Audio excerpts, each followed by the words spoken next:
প্রেমময়ী রাই রাধা বিনোদিনীর কাছে, আর এই কলিকালে প্রেমিকার কাছে নামার নিতাই চাঁদের কাছে। তাই বৈষ্ণব কবি বলছে, বৈষ্ণব পদাবলী বলছে, বাংলা সাহিত্যের ইতিহাস বলছে, ভাইরে অধম চণ্ডাল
সবাইকে বিলিয়ে দিচ্ছে। তোমরা এসো নবদ্বীপের যারা তাত্ত্বিক ব্রাহ্মণ, অর্থাৎ এই সমগ্র জনগণকে ব্রাহ্মণ ছাড়া তারা কাউকে চেনে না। তর্কলঙ্কার অধীনে মাত্র কয়েকজন হাতে গোনা ব্রাহ্মণ তারা রেড়ে করে উঠলেন। নিমাই কদিনের ছেলে, তার সঙ্গে দুটো চারটা পাগল, দু ভাইয়ে মিলে এই নবদ্বীপের মাটি, নবদ্বীপের শিক্ষা, নবদ্বীপের ধর্ম সব নষ্ট করেছে। নবদ্বীপে তর্ক আছে, শাস্ত্র আছে, যুক্তি আছে। এই নবদ্বীপে পৃথিবী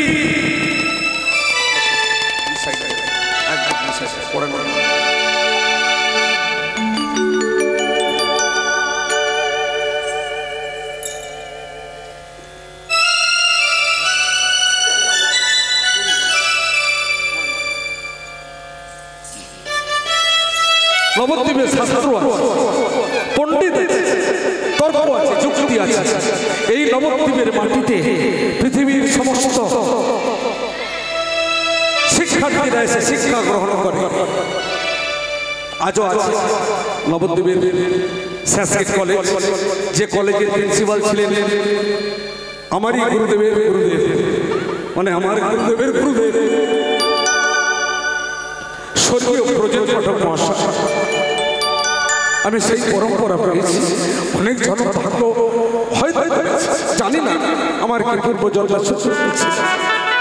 এই যে গৌরাঙ্গ লীলা, গৌর চন্দ্রিকা করতে হয়, এর কেন কারণ আছে। কিন্তু এই গৌরাঙ্গ লীলা শুরু হলো কত বছর আজ থেকে, কত বছর আগে। আপনার থেকে অনেক কীর্তনীয় আসছে, বড় বড়, মানে প্রচুর অর্থের বিনিময়ে কীর্তনীয় আসছে। এই জিনিসগুলো আপনাদেরকে জানানো হয় না। আপনারা রামায়ণ অনেক পড়েছেন, ভাগবত অনেক পড়েছেন, কিন্তু চৈতন্য চৈতন্য কত পাঠ করেছেন, চৈতন্য ভাগবত কত পাঠ করেছেন, ভক্তমাল গ্রন্থ কত পাঠ করেছেন। এগুলো পঠন পঠন হয় না। এগুলো বর্তমানে খুব পঠন পাঠন এবং প্রচারের প্রয়োজন আছে। আমার এগুলো না পঠন পঠন করলে আমার গৌর হরিকে জানা যাবে, আমার নিতাই চাঁদকে জানা যাবে। এই কলিযুগ, এই কলিযুগ ধন্য, কলিযুগ ধন্য। স্বয়ং ভগবান এসেছে, অন্য যুগে ভগবান এসেছেন ভগবান হয়ে, কৃপা পেয়েছিলেন কিছু বাছা বাছা সাধক সাধিকা, সবাই পায়। কিন্তু এই কলিযুগে আচণ্ডালে প্রভু আপনি আসিয়া আপনি দিলেন বল, তোরা বল রে হরি বল, তাই গৌর হরি বল। কি বাবা, আমার ভগবানের গায়ে কিছু আছে? আমার ভগবান খালি গায়ে, এই কলিযুগের ভগবান খালি গায়ে এসেছে আর ধুলা মেখেছে। এই ধুলা কোথায় ছিল তত্ত্বে একটু যেতে হয়। সিদ্ধান্ত দৃষ্টান্ত না দিলে সিদ্ধান্ত আসা যায় না। এগুলো দৃষ্টান্ত। এই ধুলা কোথায় ছিল শোনে। ভগবানের যখন শিরোপীড়া হয়, তা আপনার গল্পটা সবাই শুনেছেন, আমি বিশদে যাব। কারণ আমার দিদি ভাই ভগবান শ্রীকৃষ্ণের বৃন্দাবনে অন্ন ভিক্ষার মানে বৈষ্ণব পদাবলীর উপর কীর্তন শুনতে চেয়েছেন, ভালো লেগে। কারণ আমাদের দক্ষিণে প্রায় জায়গায় যেখানে যেখানে গেছে প্রায় জায়গায় কীর্তনিয়া নেই। এই দক্ষিণের কীর্তনিয়ারা উত্তরে খুব একটা চান্স পায় না। কেন? এরা বৈষ্ণব পদাবলী জানে না, শেখে। এরা একটু রামায়ণ শিখেছে, এরা একটু মহাভারত শিখেছে, আর গীতার 2-4 লাইন এদিক শিখেছে। কিন্তু পার্টিকুলারলি আপনার যদি কীর্তন করতে হয়, এই বৈষ্ণব পদাবলী ছাড়া কীর্তন হয় না। আর বৈষ্ণব পদাবলী ছাড়া যে কীর্তন হয়, সেই কীর্তনটা কীর্তন নয়। হ্যাঁ, ভগবানের নাম গান হতে পারে, কিন্তু কীর্তন না। কীর্তন দুই পক্ষ, এক হলো নাম কীর্তন, আর এক হলো বৈষ্ণব পদাবলী কীর্তন বা লীলা কীর্তন। নাম কীর্তন কাহাকে বলা হয় না? মহামন্ত্র নামকে অবলম্বন করিয়া যে কীর্তন করা হয় তাই হলো নাম কীর্তন। এটাই আমাদের রাজ্য সংস্কৃতি একাডেমিতে শেখানো হয়েছে। এবং বাংলা সাহিত্যের ইতিহাস যারা পড়েন, যারা বৈষ্ণব পদাবলী সঙ্গে রাখেন, তারা নিশ্চয়ই জানতে পারবেন অনেক উঁচু শিক্ষা। তো মহামন্ত্র নামকে অবলম্বন করিয়া যে কীর্তন করা হয় তাই হলো নাম কীর্তন। মানে গতকাল হয়ে গেছে, কিন্তু সেখানেও বাবাকে বেলা গল্প হয়েছে। কোথায় ভজন, মূল ভজন, ছেলে খেলা নয়। 8টা হরে 4টা কৃষ্ণ 4টে রাম। মূল হলো বেদ, আমাদের বেদ। সেই বেদের সার হলো শ্রীমদ্ ভাগবত গীতা। তাহলে বেদের সারাংশ কি না? বেদের সারাংশ হলো গায়ত্রী, আর গায়ত্রীর সারাংশ কি? হরিবাসর হলো। বলে দিচ্ছি বাবা, মনে রাখবেন না, আপনাদের মনে থাকে না আপনাদের, আমি জানি, বলেই চলে যাই, কিন্তু মনে থাকে না। এই গায়ত্রীর মূল হলো প্রণব। আর সেই প্রণবটা কি? প্রণবটা হলো এই কলিযুগে হরে কৃষ্ণ। আমার সঙ্গে একটু হাতে তালি বাজিয়ে বলুন, আমার জীবনটা সার্থক। আপনারা 2-4 জন হাতে তালি বাজিয়ে করেন, আমার জীবনটা সার্থক হবে। কারণ এটাই তো মূল আধার। মূল আধার যাহা আছে বিশ্ব ব্রহ্মাণ্ডে, তাহা আছে হৃদয় ভাণ্ডারে। কি জানে পণ্ডিত দিছে জোনা, শাস্ত্র ঘেটে ঘেটে মরে রসের বেদন জানে না। রসকে আস্বাদন করতে চাই গুরু পাদপদ্ম এবং বৈষ্ণবের কৃপা। বৈষ্ণবের কৃপা লেশ হয়তো যাহারে, অবশ্যই কৃষ্ণ কৃপা পাইবারে। পরে আসছি, তখন বৃন্দাবনে যাব। তাহলে যে নবদ্বীপ সৃষ্টি হলো, আমার সঙ্গে গাইবেন। নবদ্বীপ কিভাবে সৃষ্টি হলো দেখুন। হ্যাঁ, 9টা দ্বীপের মধ্যদ্বীপ আত্মনিবেদন আখ্যা দ্বীপ। এখানে শ্রেষ্ঠ সিদ্ধান্ত হলো আত্মনিবেদন করা। আর এখানে সিদ্ধান্তগুলো শুনে নিন।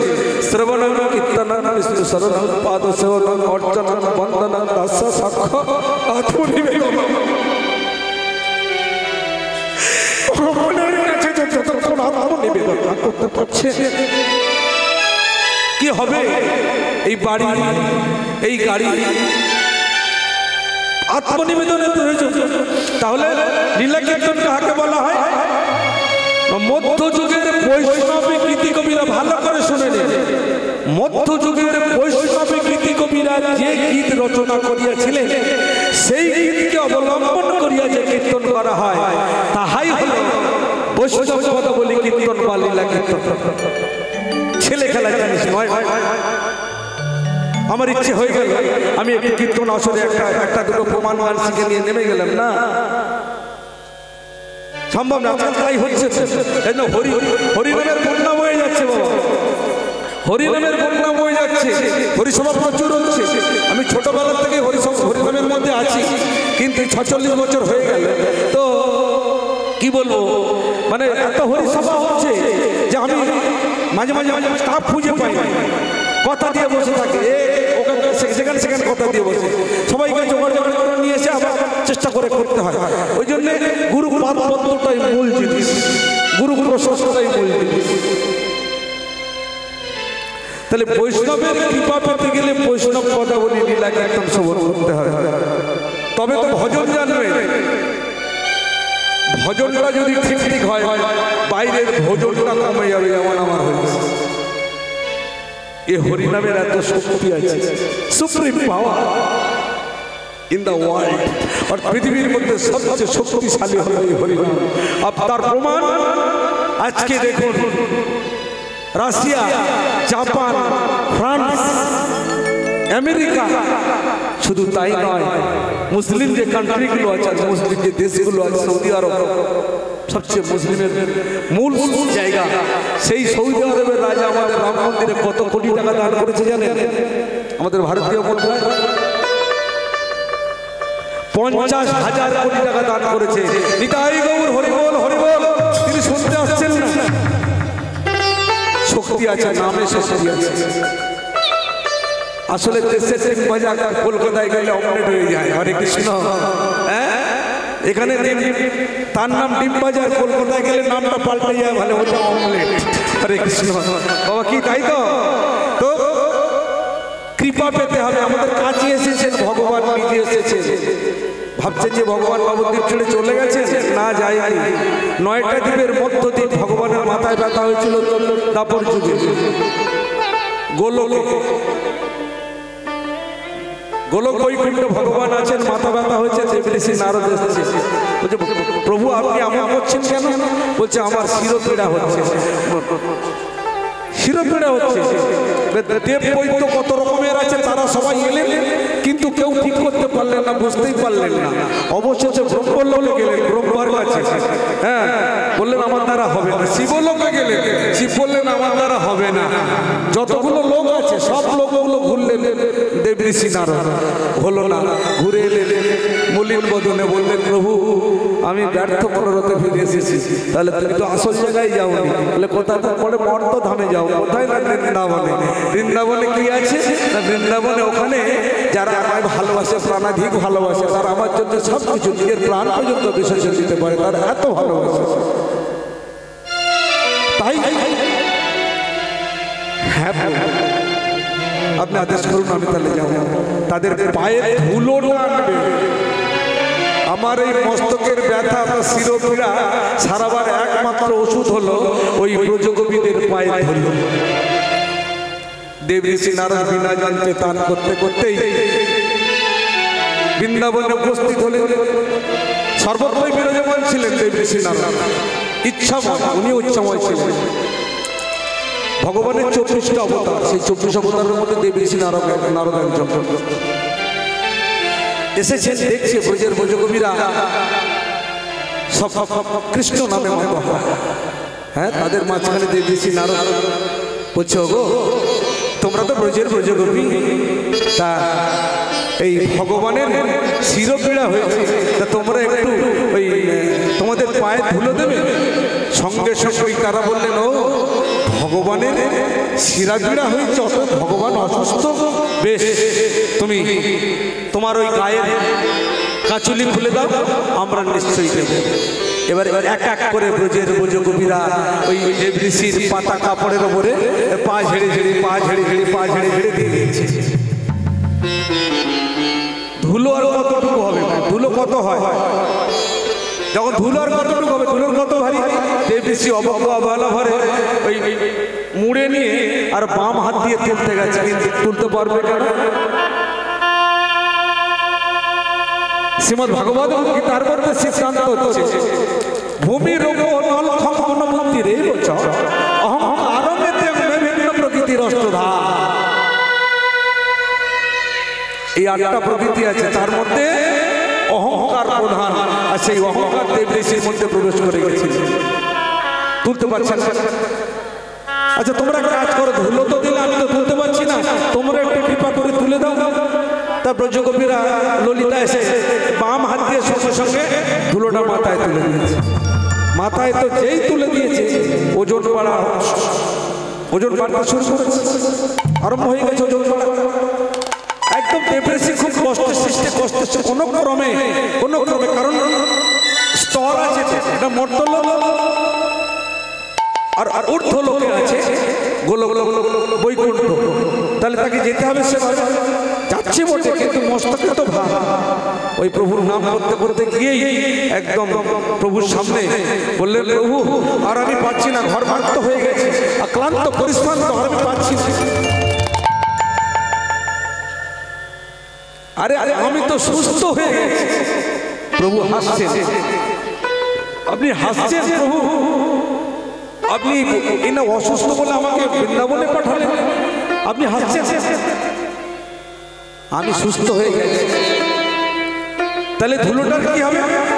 এই দেখুন নবদ্বীপ সৃষ্টি হচ্ছে, দেখুন গোপনের গোপন গোপন জিনিসগুলো একটু চেষ্টা করি আপনাদের সামনে তুলে ধরব।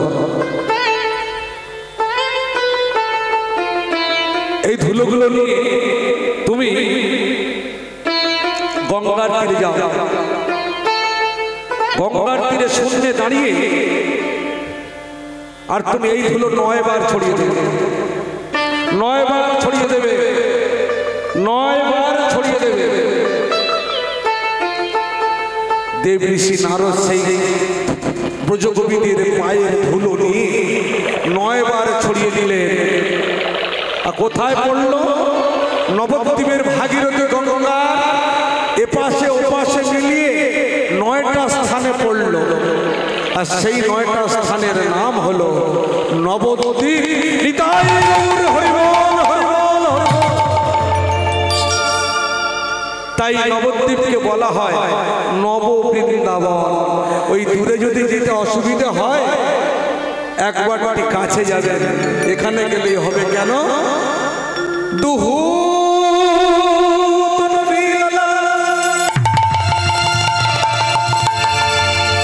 যুগল কিশোর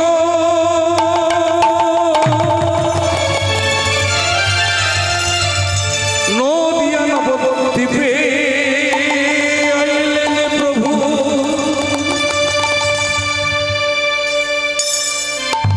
হইলেন এক কোঠা দুই দেহ মিলিলা, যুগল কিশোর নদিয়ায় অবতীর্ণ গৌরাঙ্গ সুন্দর। আমার গৌরাঙ্গ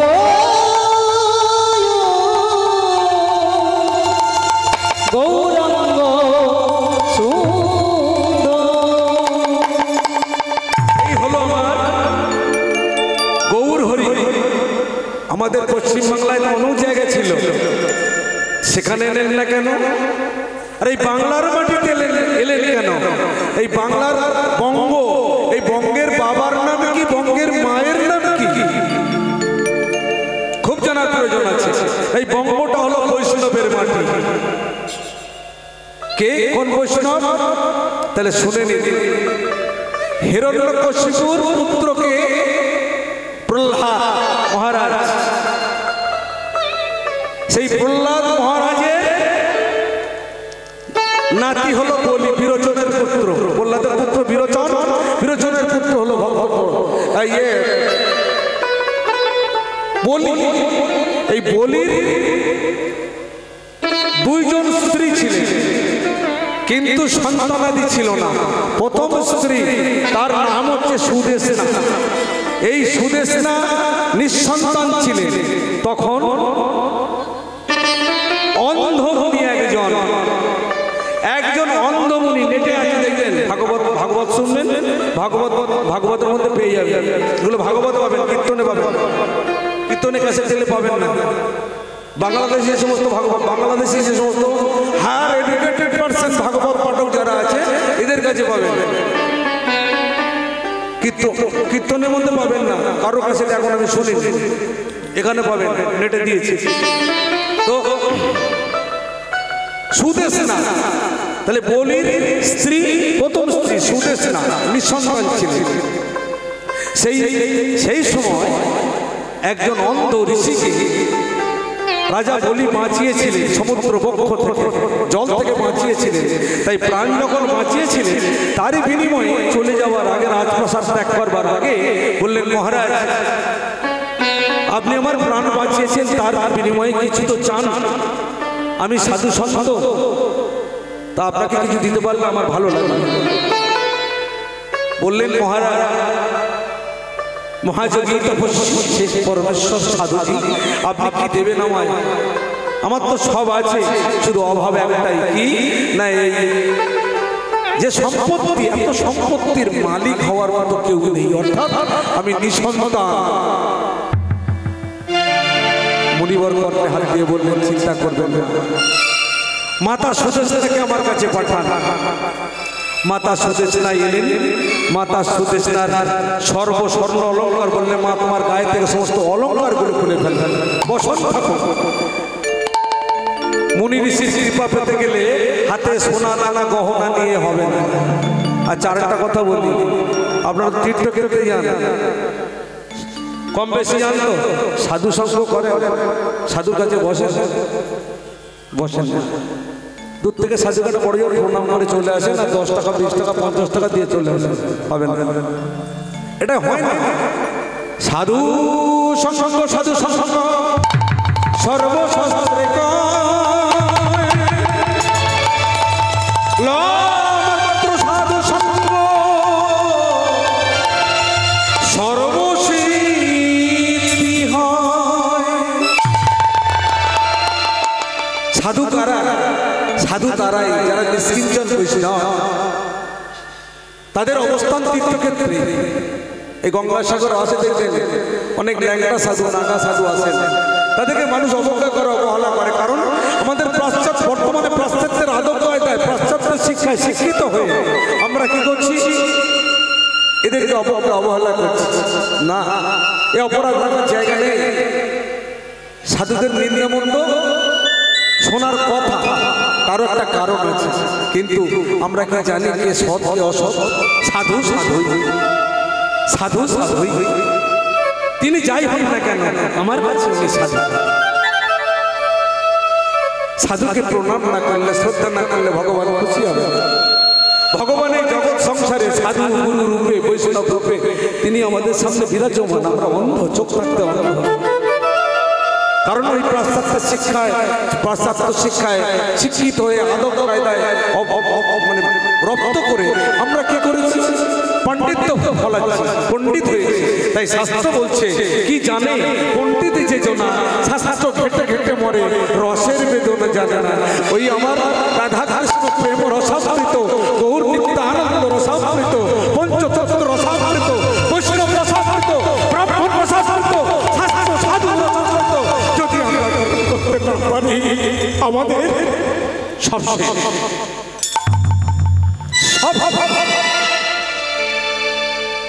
আচার বিচার অনেক শিখেছি, অনেক হয়েছে। হ্যাঁ, কলম ভাঙা বিদ্যে অনেক হয়েছে বাবা। আমি ইঞ্জিনিয়ার, তাতে কি হয়েছে?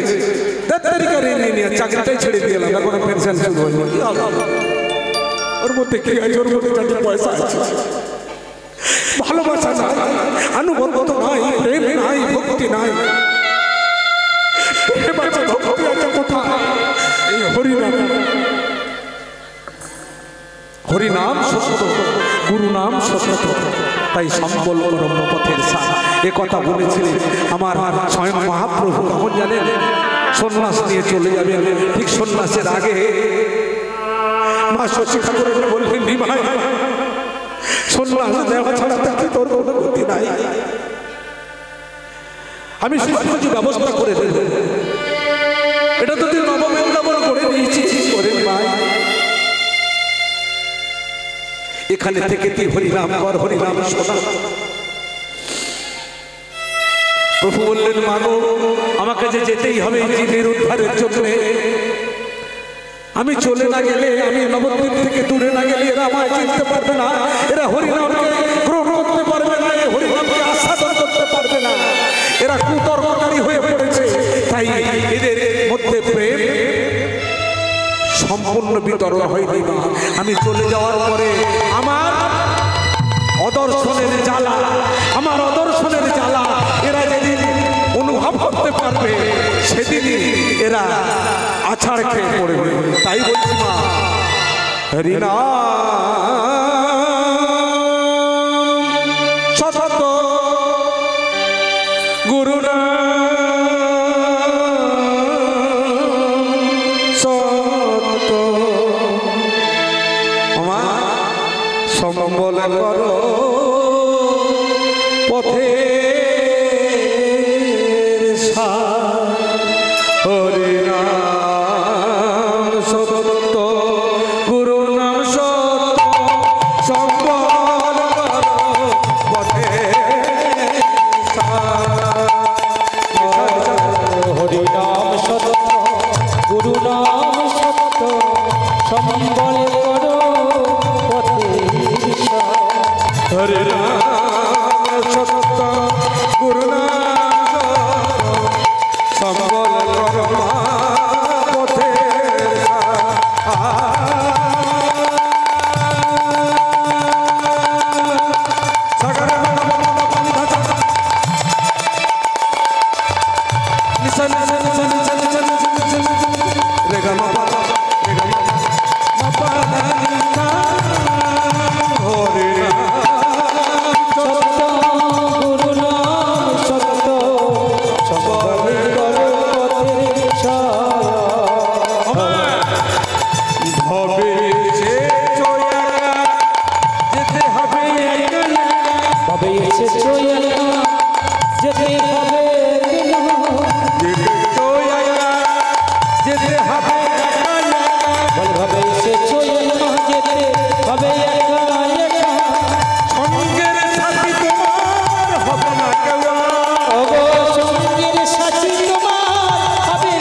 হরিনামকে সাথে সম্বল করে থাকো, তাহলেই দেখবে আর কোনো চিন্তা নেই, তুমি নিমাইকে পেয়ে বারান্দায় বসে। তাই হয়েছে। কাঁদিলে নিমাই বলে, মাগো তুমি নিমাইকে দেখে নিমাইকে চিরদিনের জন্য হারাবে। কাঁদিলে কৃষ্ণ কৃষ্ণ বলে, মা তোমার নিমাই বলে পাবে। যতদিন মাতা সতী ঠাকুরানী বেঁচে ছিল ততদিন পর্যন্ত ওই কথা দিয়েছিলেন 4 জায়গায় থাকবে। সচিরনন্দনে নিত্যানন্দ নন্দনে রাঘব ভবনে শ্রীবাস জঙ্গনে চিরদিন চিরকাল থাকিব এই 4 স্থানে। এখনো প্রভু চাচ্ছেন কোথায়? সচির রন্ধনে। যতদিন মাতা সচী ঠাকুরানী বেঁচে ছিলেন প্রত্যেক দিন তিনি প্রভুর জন্য প্রসাদ করে খাবার জায়গায় আসন পেতে থালা দিয়ে খাবার থালা রেখে দিতেন, জলের গ্লাস দিয়ে দরজা দিয়ে দিতেন। ঠিক সময় মতো প্রভু প্রসাদ গ্রহণ করে চলে যেতেন। প্রভু চলে যাওয়ার পরে মাতা সতী ঠাকুরানী এইভাবে প্রত্যেক দিন সেবা দিতেন আর মর্মে মর্মে বাৎসল্য প্রেমকে আস্বাদন করতেন। বাৎসল্য প্রেম হলো পৃথিবীর মধ্যে সবচেয়ে বড় প্রেম, মা আর সন্তানের মধ্যে যে প্রেম, এটা হলো বাৎসল্য প্রেম। আর ভগবানের সঙ্গে ভক্তের যে প্রেম, সর্বশ্রেষ্ঠ প্রেম হলো মধুর প্রেম। 5টা ভাগ আছে, শান্ত, দাস্য, সখ্য, বাৎসল্য, মধুর। অনেক কথা আছে। এ তো দামোদর মাস, এই দামোদর মাস, এই দামোদর মাসে ভগবান বাঁধা খেয়েছিলেন। ভগবানকে কেউ বাঁধতে পারে গো? ভগবানকে কেউ বাঁধতে পারে? কিন্তু বেঁধেছিলেন। কে বেঁধেছিলেন? যশোদা। আর এই ভগবানের বাবা কে ছিল, হয়েছিল না নন্দ। তাহলে যশোদা শব্দের মানে কি? যশোদা সব ভগবানের মা হওয়া চারটিখানি কথা না। যশোদা শব্দের মানে হলো যিনি যশ দান করতে পারে তিনি হলেন মা যশোদা। তাহলে কেমন করে দান করলেন? কেমন করে দান করলেন? যশ দান করলেন ভগবানকে, যিনি নিজেই সরয় ঐশ্বর্যপূর্ণ ভগবান। সরয় ঐশ্বর্য তিনি ভগবান, তার কিন্তু নিজেই যশস্বী, তার যশ দান করলেন। হ্যাঁ, মা যশোদার জন্যই কিন্তু গোপালের প্রচার হয়েছে। আমার গোপাল, আমার গোপাল। সবাই বলে তোর গোপাল চোর, তোর গোপাল চোর। বলেন আমার গোপাল চোর নয়। আমার গোপাল যেদিন চুরি করবে, সেই চুরি যেদিন আমি ধরতে পারবো সেদিন আমি গোপালকে বেঁধে রাখবো। সেটাই হলো এই দামোদর। দাম শব্দের অর্থ হলো দড়ি, আর উদর শব্দের অর্থ হলো পেট। মা যশোদাই এই কীর্তি করেছিলেন বলে, আর আপনাদের মতো মায়েরা আজকে তো ভারতবর্ষের মুখে মনে হয় কোটি কোটি মায়েরা, কোটি কোটি বাবারা, কোটি কোটি ভাইয়েরা, বোনেরা, তারা আজকে দামোদর ব্রত পালন করলেন 1 মাস। আজকেই শেষ। যারা পয়লা থেকে শুরু করেছেন তারা আজকে শেষ করবেন, সমাপ্ত করবেন। আর যারা একাদশী থেকে শুরু করেছিলেন তারা একাদশীতে, উত্থান একাদশীতে শেষ করবেন। পদ্ধতি যেভাবে শুরু করেছে, শাস্ত্র সিদ্ধান্ত যেভাবে আছে। যাই হোক, তাহলে ভগবান ধরা খেলেন মায়ের কাছে, দড়ি দিয়ে বাঁধা। ভগবান মায়ের কাছে দড়ি দিয়ে বাঁধা খেলেন। এক ভাবা যায় তো মা যশোদা ভগবানকে বেঁধেছিলেন বলে দাম শব্দের অর্থ হলো দড়ি, আর উদর শব্দের অর্থ হলো পেট। দাম, উদর, উদর অর্থাৎ ভগবানকে যে বাঁধলেন, কে বাঁধলেন না মা যশোদা বাঁধলেন। মা যশোদা বাঁধলেন বলে মা যশোদাই যশ দান করলেন ভগবানকে। ওনার নাম হয়ে গেল দামোদর। এই যে দাম, ভগবানের নাম কি ভগবান নিজে নিজে রেখেছে? কৃষ্ণ, হ্যাঁ, কৃষ্ণ, মধুসূদন, বিপদভঞ্জ, এই নামগুলো কি নিজে নিজে রেখেছে? না, ভক্তরা রেখেছে। ভক্তরা রেখেছে। দামোদরটা রাখলেন মা যশোদা। মা যশোদা। তাই আসুন লিখলেন শ্রীনন্দন, হাতে তালি, শ্রীনন্দন যশোদা জীবন। যে দামোদর চলছে শ্রীনন্দন যশোদা জীবন। শ্রীনন্দন যশোদানন্দন, ও নন্দনন্দন যশোদা জীবন। হে দামোদর, হে গিরিধারী, ও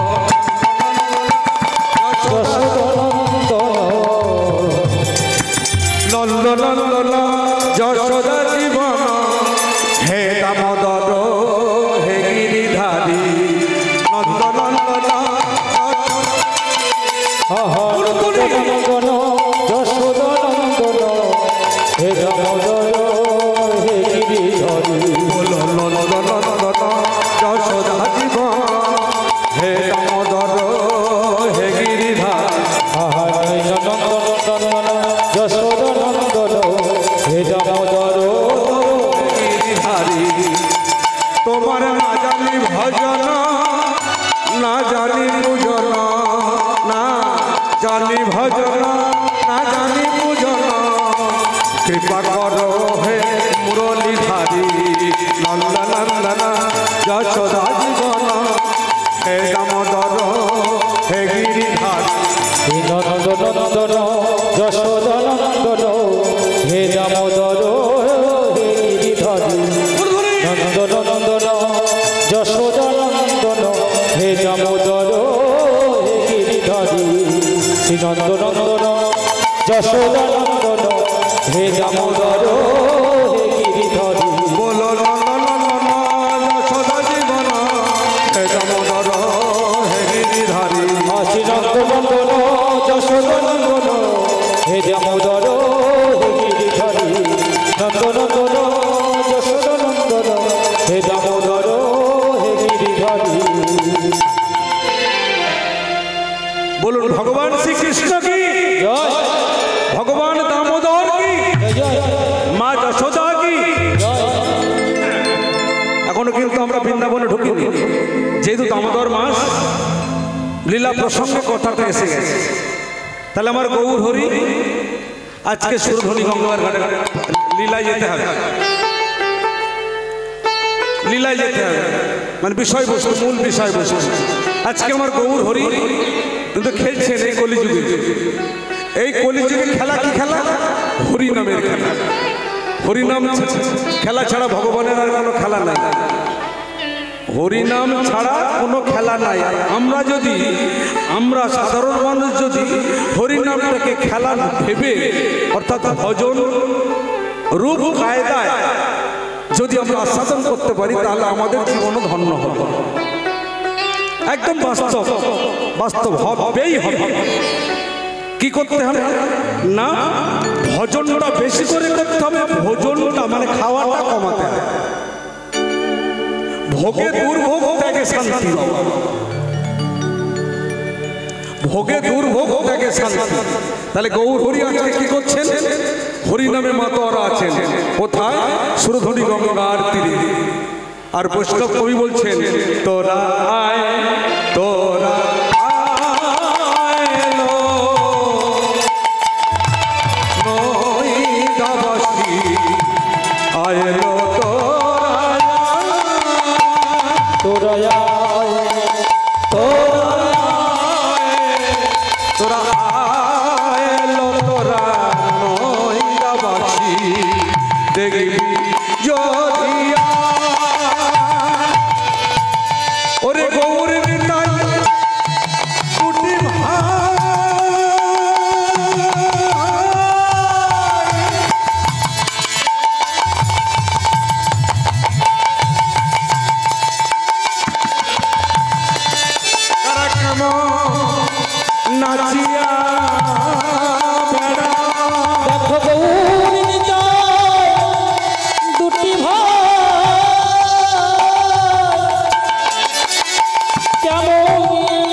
শুধু তারা নয়ন জলে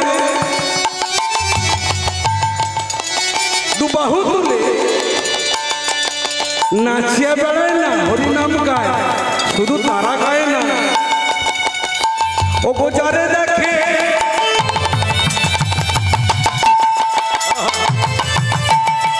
তারে বলি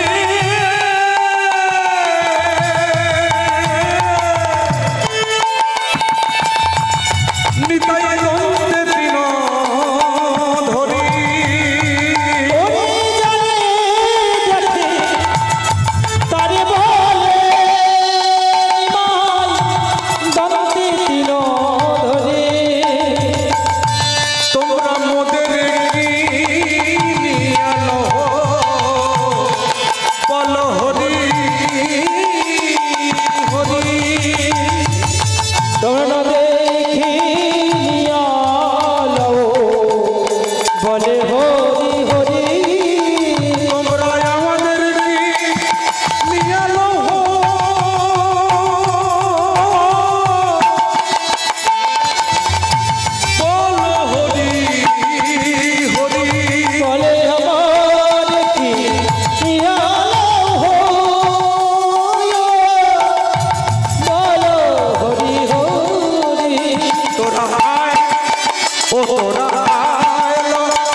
দেখবি যদি তোরা আয়, সবাইকে ডেকে ডেকে বলছি। আর বলছি কি, যারে দেখে তারে বলে দন্তে তিন ধরি, মোদেরকে নিয়ে লও বলো গৌর হরি। কত মাধুর্যপূর্ণ এবং গুরুত্বপূর্ণ কথা। এ কথা আর কেউ বলেনি, কোনো যুগে বলেনি। এই যুগেই স্বয়ং ভগবান সঙ্গে দাদা নিত্যানন্দকে নিয়ে এভাবেই প্রচার করলেন হরিনাম। তাহলে হরিনামে যখন মাতোয়ারা হয়ে যায়, ওরে না জিতে না জিতে প্রভু,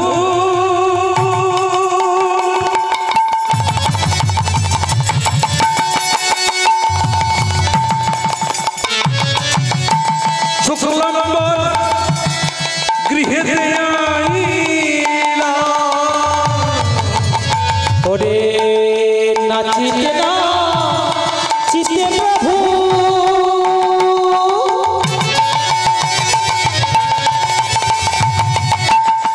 শুক্লাম্বর গৃহে আইলা, ওরে নাচিতে না চিতে প্রভু,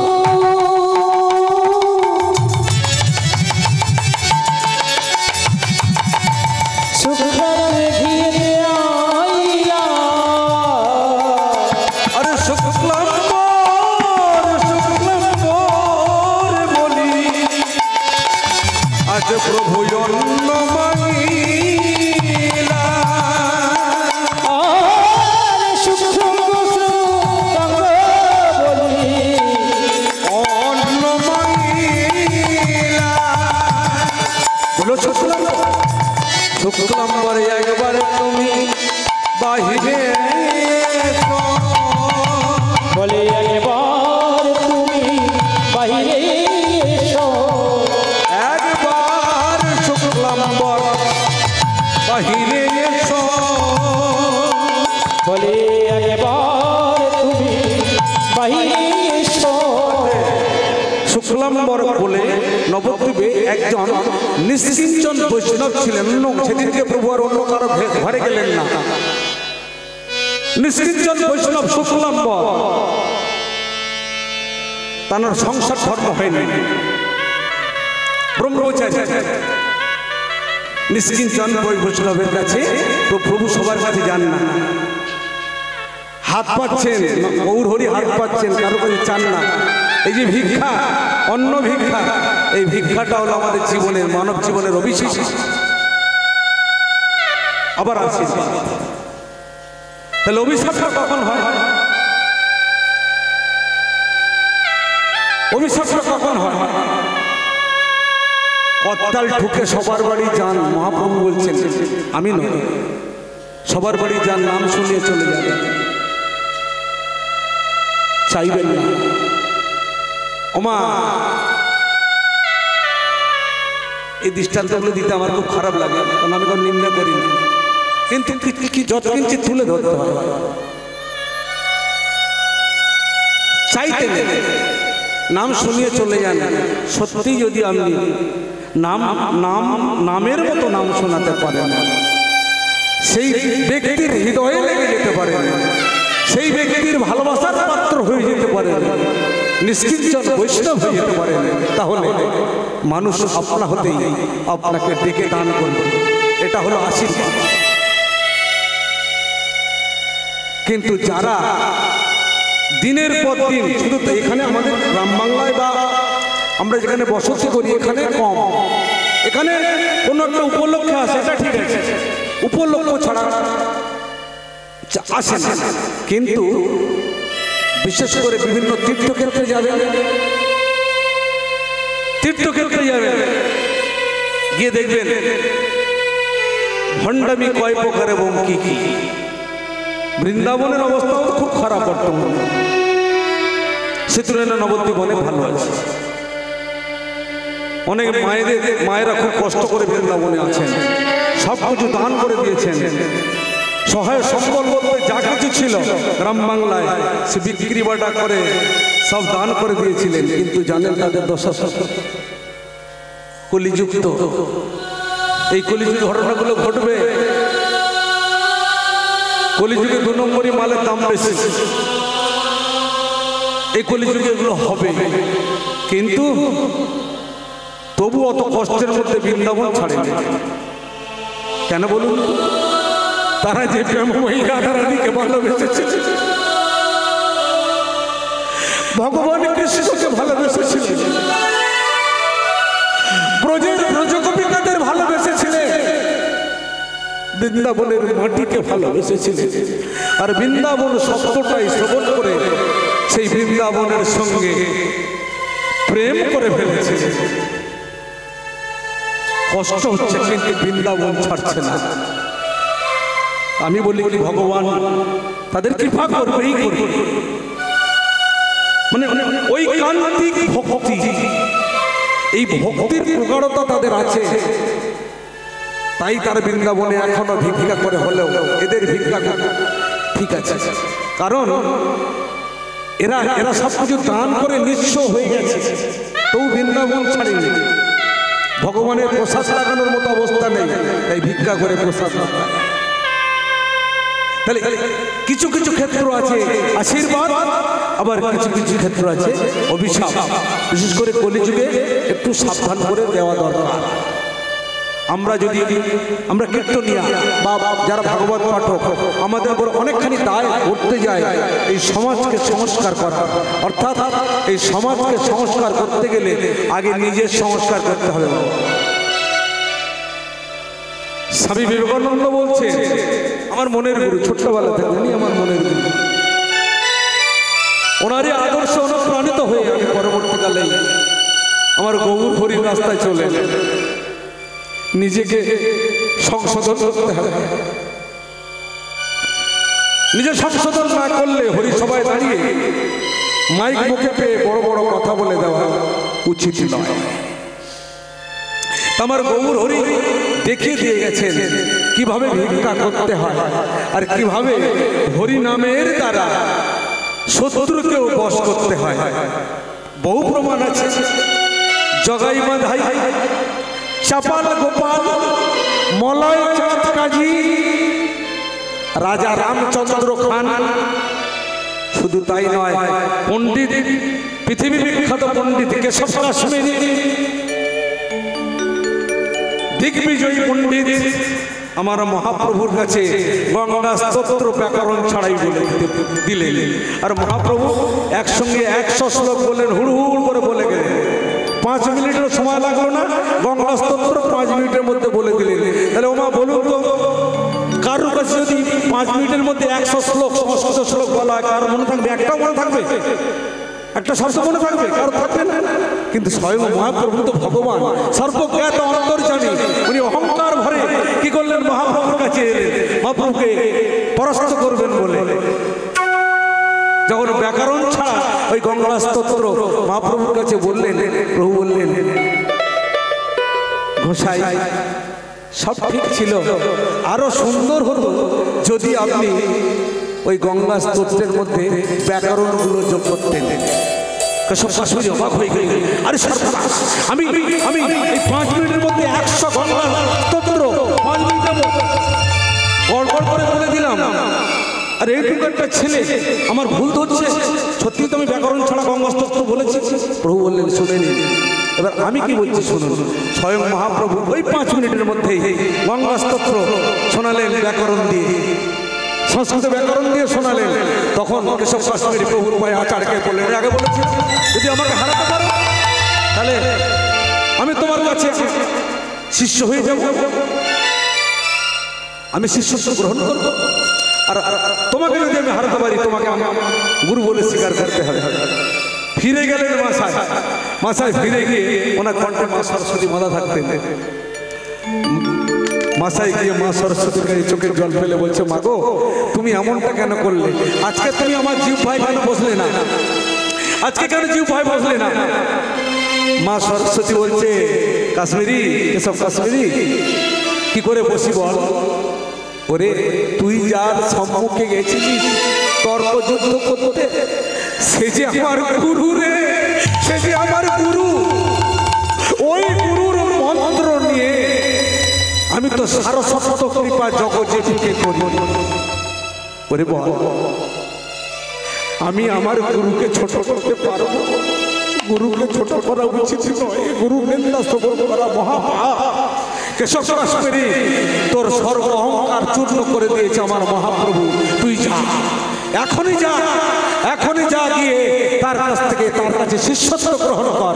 ওই কেশব কাশ্মীরি তাবু ফেলেছিলেন নবদ্বীপের মাঠে, সেখান থেকে ছুটতে ছুটতে ওগো গৌর হরি, ওগো গৌর হরি, ওগো নবদ্বীপ চঞ্চল, ওগো শ্রী সচিতা নয়, ওগো ভগবান প্রাণ ধর, আমায় কৃপা করো প্রভু, তুমি আমায় কৃপা করো। আচার্যকে বললে শিবাচন্দ্র বললেন, এ কি কেশব কাশ্মীরি, তুমি পৃথিবী বিখ্যাত একজন পণ্ডিত, তুমি, আমি সামান্য, আমার তখন 18 বছর বয়স মহাপ্রভু, এই 18 বছরের ছেলের কাছে তুমি শিষ্যত্ব গ্রহণ করতে চাইছো? চোখের জল আছে, চোখের জল আছে না প্রভু, আর অনেক হয়েছে, অনেক হয়েছে প্রভু, আমার সমস্ত পণ্ডিত সবাই আপনার চরণে দিয়ে দিলাম, আমি আত্মসমর্পণ করলাম। তাহলে বলো উচ্চেশ্বরে, আপনারা বলুন হরে কৃষ্ণ হরে কৃষ্ণ। হাতে তালি দিন, দাঁড়ান, হাতে তালি দিয়ে করলে কি হয় বলুন তো? এই যে মানব বৃক্ষ, এই বৃক্ষে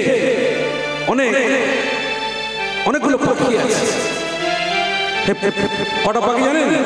কাম, ক্রোধ, লোভ, মোহ, মদ, মাৎসর্য, এরা আছে। আর এর সঙ্গে কারা আছে? চক্ষু, কর্ণ, নাসিকা, জিহ্বা, ত্বক, বাক, পাত, পানি, বায়ু, উপস্থ। কটা হলো? 6 আর 10 16। এই হলো আমাদের 16 আনা।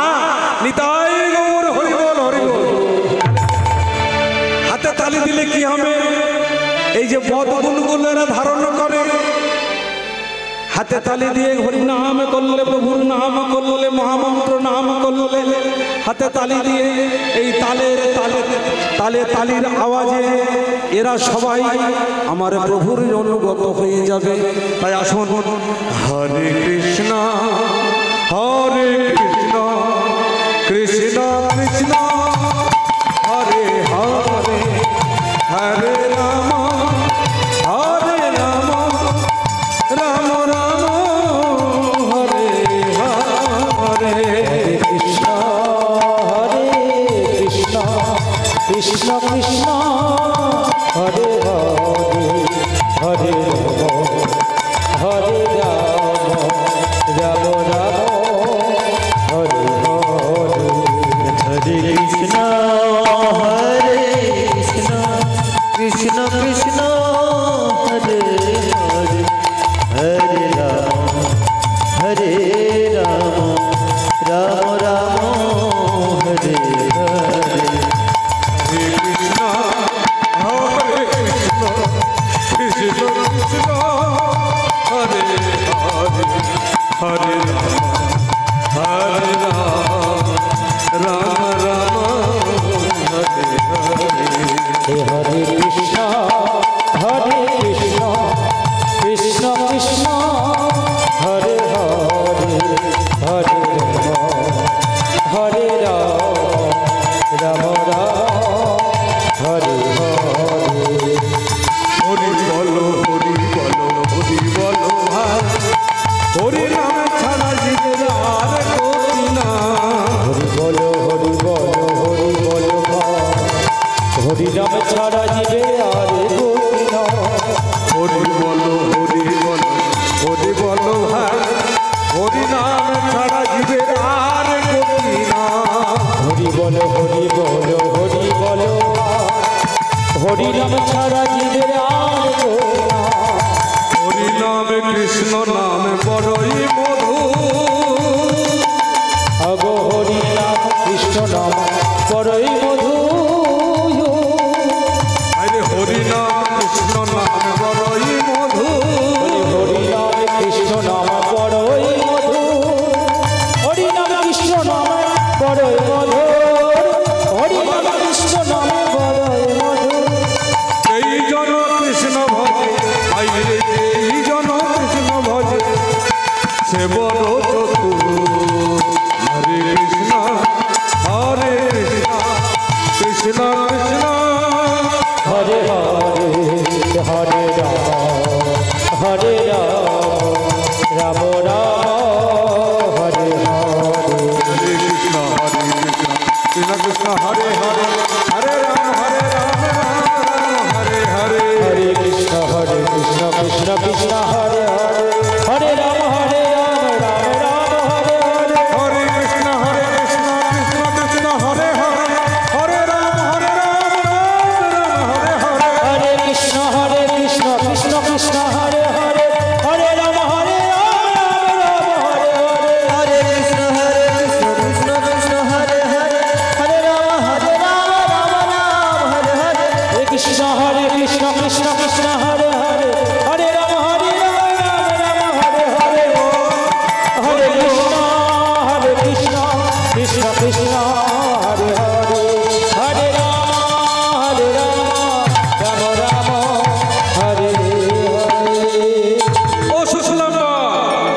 শুক্লাম্ব চিন্তা করলেন দেখি এ তো প্রভুর কণ্ঠস্বর। তাই শুক্লাম্ব কি করলেন, প্রভুর কণ্ঠস্বর সঙ্গে কলরব। আর প্রভু একা নেই, বাইরে বেরিয়ে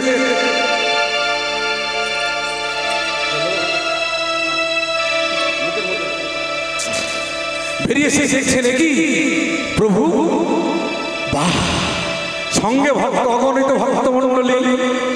এদিকে কিন্তু গরিব নিঃস্ব পর্ণকুটির কিচ্ছু নেই, কিন্তু ভক্ত দেখুন ভগবানের কাছে পেয়ে আনন্দ উদ্বেলিত হয়ে উঠলেন।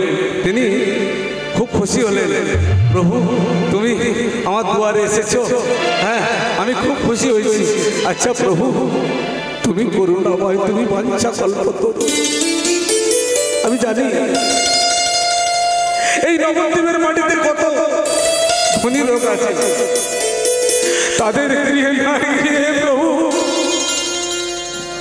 আমার এই পর্ণকুটির ঠিক যেমনি করে সেই দাপর যুগে তুমি তো সেই দুর্যোধনের রাজপ্রাসাদে প্রবেশ না করে গরিব বিদুরের কুটিরে গিয়ে প্রসাদের জন্য একটা কলা ছিল, বিদুরের স্ত্রী পরম ভক্তিমতী নিজেকে তোমার কাছে অর্পণ করে দিয়েছিল। স্নান করে এসেছি বস্ত্র অবস্থায়, বাহ্যিক জ্ঞান শূন্য হয়ে নিজের কোলে বসিয়ে সেই প্রসাদী কলাটা শ্বাসটা ফেলে দিয়ে খোসাটাই তোমাকে প্রসাদ রূপে দিয়েছিল। প্রভু তুমি সাদরে আনন্দিত চিত্তে সেই কলার খোসাটাকে প্রসাদ রূপে পেতে যখন শুরু করলেন, বিদুর এসে যেই ডাক দিল, হ্যাঁ গো তুমি কি করছো, তখন তো তুমি হাত বাড়িয়ে বলেছিলে বিদুর তুমি কথা বলো না, কথা বলো না। আমার ভক্ত যখন সেবা দেয়, আমার ভক্ত যখন নবদা ভক্তির শেষ সোপান অর্থাৎ আত্মনিবেদনের দ্বারা আমাকে প্রসাদী করে, সেই ভক্তের প্রসাদ আমি গ্রহণ করি আনন্দ অন্তরে। নিতাই গৌর হরিবোল হরিবোল। আমি যে তার মতোই নিঃস্বরিত সহায় সম্বলে প্রভু তুমি ভক্ত মন্ডলী নিয়ে এসে আমার দুয়ারে হাত পেতেছ, অন্য মাংস অন্য চাইছ, তবে আমার তোমার উপর পূর্ণ আস্থা আছে, পূর্ণ বিশ্বাস আছে। তুমি যখন আছো মা লক্ষ্মী নিশ্চয়ই আছে। বৈষ্ণব জানে সে আজকে মাধুরী করতে গিয়ে কোনো তন্ডুল পাইনি, চাল পাইনি, ফলও পাইনি, ঘরে প্রবেশ করেছি সম্পূর্ণ বিশ্বাস। ভগবানকে বিশ্বাস করলে কি হয় দেখুন, ভেতরে প্রবেশের ভেতরে ঢুকে এই যতগুলো মাটির মালসা টালসা ছিল না সবটাই হাঁটছে, দেখছি কোথায় একটু কিছু আছে, দেখেছি কিনা ভুল করে, কোথাও কিছু নেই। দেখছি উপরে একটা সেই আড়াইতে দড়ি দিয়ে ঝোড়ানো ছিল, আড়া মানে যেগুলো ওই বাঁশকুটি দিয়ে বানানো হয় না করে, এই দড়ি দিয়ে ঝোলানো আছে একটা প্রসাদী থালা। অর্থাৎ আজকে সকালবেলায় সেটা ওই শিবা সঙ্গম থেকে পেয়েছিল। শিবা সঙ্গমে প্রভুর কীর্তন শুনতে গেছিল, সেখানে গিয়ে ওই শিবাসের গৃহ থেকে প্রসাদী থালা ওখানে রেখে দিয়েছে, জানেই না ভুলে গেছে। প্রভু যখন চাইছে, তখন অনেকক্ষণ পরে চোখে জল ফেলতে ফেলতে ফেলতে ফেলতে ওই প্রসাদী থালাটা পেয়েছে। যেই প্রসাদী থালাটা পেয়েছে তখন ওই ইস্কিঞ্চন বৈষ্ণব আনন্দে উত্তেজিত হল। শুক্লাম্বর আনন্দে ওই নাচতে নাচতে ভিতর থেকে বেরিয়ে আসছে, প্রভু প্রভু ধন্য ধন্য, তুমি ধন্য, তুমি ধন্য, আজকে আমাকে ধন্য করলে। তবে দাঁড়াও, তোমার চরণটা বন্দনা করে নি। এই পাগল কি হয়েছে শুক্লাম্বর? বলছে প্রভু পরে বলছি আমি। ভক্তের অতি ভগবান, ভক্ত যদি ভগবানকে একবার ভাবতে পারে তারে ভক্তি দিয়ে অবশ্যই কৃপা তার হবেই হবে, হোক না কলিযুগ। বাবা এখন কি সূর্যটা বন্ধ হয়েছে, চন্দ্রটা বন্ধ হয়েছে, এখন কি হাওয়া বাতাস বন্ধ হয়ে গেছে, এখনো কি মাতা ধরিত্রী ফসল দেওয়া বন্ধ করে দিয়েছে, এখনো কি বরুণ দেবতার জল দেওয়া বন্ধ করে দিয়েছে? সব তো চলছে, সব ঠিক আছে, আমরা ঠিক নেই, আমরা ভুলভাল রাস্তায় চলছি। সেটারও কারণ আছে, পরে আসছি। তো যেই ঢুকেছে সঙ্গে সঙ্গেই প্রভুকে চড়ি চড়ি ধরে বলে, প্রভু আজকে তোমার আরতি করবো, তবে প্রসাদ দেবো। হ্যাঁ প্রসাদ তৈরি আছে, হ্যাঁ মনে মনে প্রসাদ তৈরি আছে। বলে বেশ, কি আরতি করবে করো। বলে সবাই সবাই যেভাবে আরতি করে আমি একটু অন্যভাবে করবো। জয় জয় জগন্নাথ সচির নন্দ, হাতে তালি আপনারও দিন। জয় জয় জগন্নাথ সচির নন্দ, বলো জয় জয় জগন্নাথ সচির নন্দ, বলো জয় জয় জগন্নাথ সচির নন্দ। ত্রিভুবনে করে যার চরণ বন্ধ, বলে ত্রিভুবন করে যার চরণ বন্ধ, এই ত্রিভুবনে করে যার চরণ বন্ধ, ওই ত্রিভুবন করে যার চরণ বন্ধ। শুধু তাই নয়, তুমি কি জানো? তুমি নিজেই জানো কিন্তু প্রকাশ করো না। তুমি নীলাচলে শঙ্খ চক্র গদা পদ্মধর, নীলাচলে শঙ্খ চক্র গদা পদ্মধর, তুমি নীলাচলে শঙ্খ চক্র গদা পদ্মধর, নীলাচলে শঙ্খ চক্র গদা পদ্মধর, নদিয়ার নীলাচলে শঙ্খ চক্র গদা পদ্মধর, নীলাচলে শঙ্খ চক্র গদা পদ্মধর। আর নদিয়াতে হলে তুমি কমণ্ডল ধর, নদিয়াতে হলে তুমি কমণ্ডল ধর, এই নদিয়াতে হলে তুমি কমণ্ডল ধর। নদিয়াতে হলে তুমি কমণ্ডল ধর।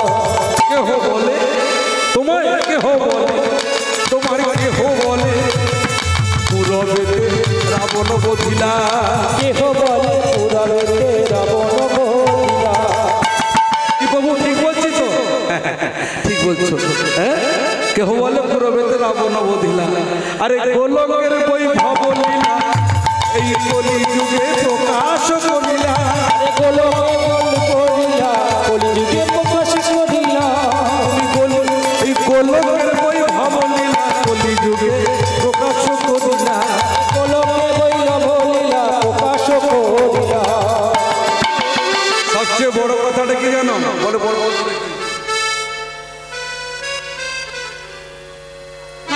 আমার ভাবটা দেখছো? বলে হ্যাঁ হ্যাঁ দেখছি, পাগলের পাগলামো ছাড়া আর কি।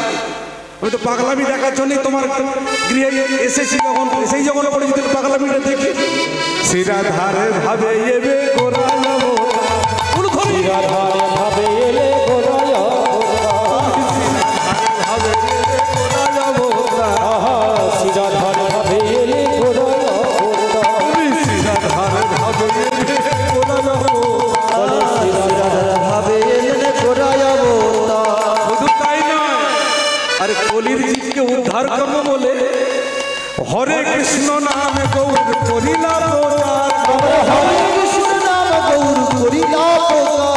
হরে কৃষ্ণ নামে গৌর করিলা প্রচার।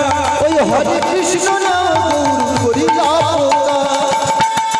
লীলার পাশে দাঁড়িয়ে বৈষ্ণব কবি বাসুদেব ঘোষ, বাসুদেব ঘোষ করে জোর করি হার, বাসুদেব ঘোষ কহে জোর করি হার। বাসুদেব ঘোষ কহে জোর করি হার। ও গো বাসুদেব ঘোষ কহে জোর করি হার। যেই গৌর তুমি গৌর, তাই তো? আমি বলছি তুমি যেই গৌর সেই তো কৃষ্ণ সেই তো জগন্নাথ তুমি যেই গৌর সেই কৃষ্ণ সেই তো জগন্নাথ তুমি যেই গৌর সেই তো কৃষ্ণ সেই তো জগন্নাথ তুমি যেই গৌর সেই কৃষ্ণ সেই তো জগন্নাথ তুমি দিনে একে দিন দিনে একে এক দিন দিনে একে দিন তুমি দিনে একে এক দিন কলির আইলা সুধীর দিনে একে দিন কলির আইলা একে এক দিন কলির হইল সুধীর দিনে একে দিন ওই কলির হইল সুরি দিনে একে এক দিন এক ছিলেন তিন আবার তিন থেকেই ফের আবার এক এই কলি হইলা সুদিন কেন না তুমি কৃপা করে যখন এখানে এসেছো অনেক কথাই হলো অনেক আরতি হলো এবার এই শুক্লাম্বর বড় ক্ষুধা পেয়েছে এই ক্ষুধা পেয়েছে তাই তোমার দুয়ারে এসে আমি ভক্তগণকে সঙ্গে নিয়ে হাত পেতেছি হ্যাঁ আজকে অন্ন পেতে ইচ্ছা হচ্ছে অন্ন দাও প্রভু তো অন্য কিছু চাইলেন না আজকে অন্ন চাইলেন দেখুন কার সেবা কোথায় আছে আজকে শুক্লাম্ব আপনাদেরও জীবনে ঘটে আমার জীবনেও ঘটেছে ব্যাগে 1 কোটি টাকা আছে বাবা খাবার সময় নেই বা খাবার খুঁজে পাচ্ছি না এমন কাছে ব্যাগে খাবার আছে খাবার সময়টাই নেই তাহলে প্রভুর যদি ইচ্ছে না হয় প্রভুর যদি ইচ্ছে না হয় অত সোজা হয় না প্রভু দেখুন নবদ্বীপে কত জমিদার মানুষ ছিলেন অর্থবান মানুষ ছিলেন তাদের কাছে না গিয়ে ওই গরিব বৈষ্ণবের কাছে যার ভিক্ষে করে দিন চলে মাধুকরী করে দিন চলে তার কাছে গেলেন হ্যাঁ এইবার যেই প্রভু চেয়েছেন তখন ওই প্রসাদের থালাটা নমো মহাপ্রসাদে গোবিন্দে নমো ব্রহ্মণি বৈষ্ণবে সব জায়গায় বাবা এই যারা আমি দেখছি আমি নিন্দে করছি না জানেন না এদের এডুকেশনাল কোয়ালিফিকেশনটা কোথায় বা ফিলোসফি জ্ঞানটা কোথায় কারণ তিনি নস্ট্রাডামস রবার্ট ওপেনহেইমার যিনি পরমাণু বোমা আবিষ্কার করেছিলেন উৎপত্তি আমাদের গীতার মধ্যে কিন্তু কিছু সূত্র নিয়ে আমাদের ধর্মগ্রন্থগুলোকে নিয়ে এমন ভাবে বিকৃত করে আমাদের হিন্দু সমাজের মধ্যে সনাতন সমাজের মধ্যে ভুল প্রচার করে দিয়েছে আমি তাদেরকে অপমান করছি না শেষ দুঃসাহস আমার নেই কারণ এই বৈষ্ণবীয় রাস্তায় গেলে কাউকে অপমান করতে নেই ওই একটু আগে বললাম অমানীন মানদেন ওই জায়গাটা টিকিটা বাঁধা হয়ে গেছে তা আমি অপমান করছি না শুধু আমার জানতে ইচ্ছে হয় তাদের এডুকেশনাল কোয়ালিফিকেশন কত দূর কত ডেপথ যদি তারা সেই জায়গায় না পৌঁছতে পারে আমি তাদের পায়ে ধরে অনুরোধ করব আপনারা বৈষ্ণবের আনুগত্য নিন বাংলা সাহিত্যের ইতিহাস পড়ুন বৈষ্ণব পদাবলী পড়ুন ইন্ডিয়ান ফিলোসফি যা যা আছে কারণ বাইরের যারা দেশের মানুষ হায়ার এডুকেটেড যারা সায়েন্টিস্ট তারা গবেষক তারা সিদ্ধান্ত করেছেন Indian philosophy is great Indian philosophy is great Indian philosophy is great এই জন্য আমি ছোট্ট ক্ষুদ্র কীর্তনিয়া আমার গায়ে লাগে কারণ আমি সনাতনী সত্তা আমি ব্রাহ্মণ নই আমি বৈষ্ণব নই আমি বৈশ্য নই আমি শূদ্র আমার কোনো জ্ঞান নাই আমি অজ্ঞান কারণ ভগবান গীতার মধ্যে সিদ্ধান্ত করেছেন পৃথিবীতে সে যেখানে জন্মগ্রহণ করব না কেন যত উচ্চ কুলে জন্মগ্রহণ করব না কেন তার জন্মাবা পৃথিবীতে জন্মাবা মাত্রই সে হলো শূদ্র এবার এক এক করে এডুকেশন অর্থাৎ শিক্ষা নিতে নিতে নিতে নিতে বৈশ্য ক্ষত্রিয় ব্রাহ্মণ ভগবান গীতার মধ্যে বলছে চতুর্বর্ণ মায়া সৃষ্টি গীতা খুলে দেখেনি চতুর্বর্ণময়া শিশু গুণগত বিভাগ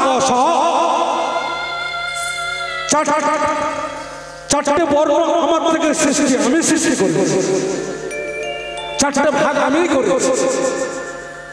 যদি ভগবান করে থাকেন, ভগবানের ইচ্ছায় হয়, তাহলে যারা যারা এই সনাতন ধর্মের বিরুদ্ধে এবং আমার সনাতনী শাস্ত্রের বিরুদ্ধে বলছে, তাদেরকে আমি ছোট না করে বলতে পারি, আপনারা আবার নতুন করে প্রাইমারি স্কুল থেকে পড়াশুনো শুরু করুন, তবে যদি জগতের মঙ্গল হয়। নিতাই গৌর হরি বল। আমার গুরু ভাই অনেকে আছে, একসাথে করতাম, কিন্তু তারা বাণিজ্যিকভাবে কীর্তনটা নিয়ে গেছেন বলে প্রচার নিয়ে অনেক কিছু করে ফেলেছে, কিন্তু আমি বাণিজ্যিকভাবে কীর্তনটাকে নিইনি। আমি কীর্তনটাকে সেইভাবে নিয়েছি ভগবানকে ভালোবেসে, ভগবানকে ভালোবেসে। আমাদের দেহের মধ্যে ভগবান আছে, আমরা সবাই বলি ভগবান আছে, তাহলে ভগবান কেমন করে আছে? আবারও চলুন গীতার মধ্যে ভগবান বলছে, বায়ুর বলক বায়ুর ধাতা বায়ুর এবং প্রত্যক্ষ দেবতা, অর্থাৎ সর্বজীবের মধ্যে আমি বায়ু রূপে অবস্থান করি। যদি অবস্থান করেন তাহলে তিনি কতক্ষণ বাস করেন? ঢোকার বেরোনোর সংখ্যাটা কত না 21,600 বার। এগুলো বাবা গুঁড়ো তত্ত্ব, এগুলোই হরিনামের 7 জিনিস। একরকম গল্প বলে দিলাম না, কিছু হবে না আপনাদের। ভজনে আসতে হবে, ভজনে আসতে গেলে হরি সম্বন্ধনীয় বিষয় বিশ্লেষণে আলোচনা করতে হবে, তবে যদি কিছু হয়। 21,600 বার প্রবেশ করছে আর বেরিয়েছে, মূল দুটো সংখ্যা 21,600 বার। এই দেহটা ধরে রাখতে গেলে খাদ্য খাওয়া শূন্য করে দিয়ে ভগবানের নামকে অবলম্বন করে শরীর ধরে রাখতে হবে। তীর্থে কারা কারা গেছেন একটু হাত তুলুন তো, একটু তীর্থে গেছেন কারা কারা হাত তুলুন, যে তীর্থ ভ্রমণে গেছেন কারা হাত তুলুন। লজ্জা করবেন না, তীর্থে গেছেন কারা, লজ্জা গিয়েছে হাত তুলুন না। আরে বাবা তীর্থ যেতে হবে, সাধুগুরু বৈষ্ণবের স্থান, ভগবানের লীলাক্ষেত্র, হ্যাঁ তীর্থে যাবেন না? নিশ্চয়ই যাবেন, অবশ্যই যাওয়ার কোনো অপরাধ নেই। ওই যে বললাম তীর্থে গেলে কিন্তু সাধু সঙ্গ করতে হয়, তীর্থে গেলে সার্থক হয় সাধু সঙ্গটা। তাই আমার গুরুদেব কীর্তন সম্রাট গৌরীশঙ্কর বন্দ্যোপাধ্যায়ের একটা ভজন গাইব, আমার গুরুদেবের ভজন গাইব, গাইব কি বলুন? তাহলে গাইব, হ্যাঁ। কারণ আমার গুরুদেব, আপনারা নিশ্চয়ই অনেকে তার গান শুনেছেন, তিনি আজকে পৃথিবীতে নেই, কিন্তু আমরা শিষ্য, আমরা ছাত্র, আমরা গুরুদেবকে মধ্যে দিই না কোনোদিন। গুরুগুরুর বাহিকে বললাম কথাটা বলে দিলাম না, গুরুদেবকে সাথে সম্পল করে হৃদয় ধরে রাখতে হয়। গুরুদেবদের মৃত্যু হয় না, তারা বেঁচে থাকে কোথায়? শিষ্যের সুর এবং প্রেম ভক্তির মধ্যে। তাহলে আসুন,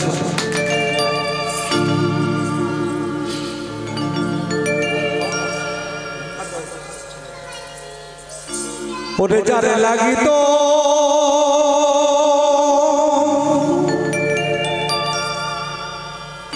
কাদের প্রাণ,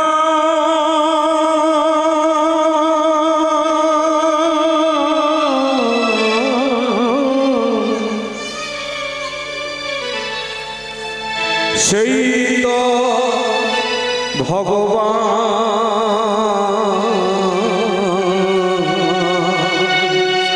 সেই তো ভগবান। ওজনে যার লাগিত কাদের প্রাণ, যার লাগিত কাদের প্রাণ, সেই তো ভগবান, সেই তো ভগবান। ওরে যারে লাগিত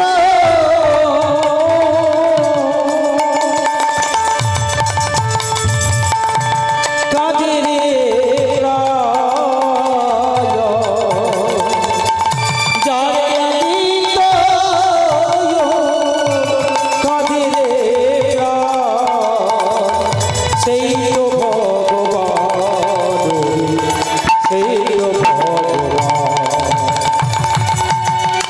ভগবানের দেহে আছে, তাকে প্রেম সে দিলিছে ভগবানের নাম নিলে, আমাদের নয় প্রেমের অশ্রু আছে। ওরে তীর্থে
ভগবান সেই তো ভগবান এই তো জানা, এই তো বার্তা, ওরে সবার মাঝে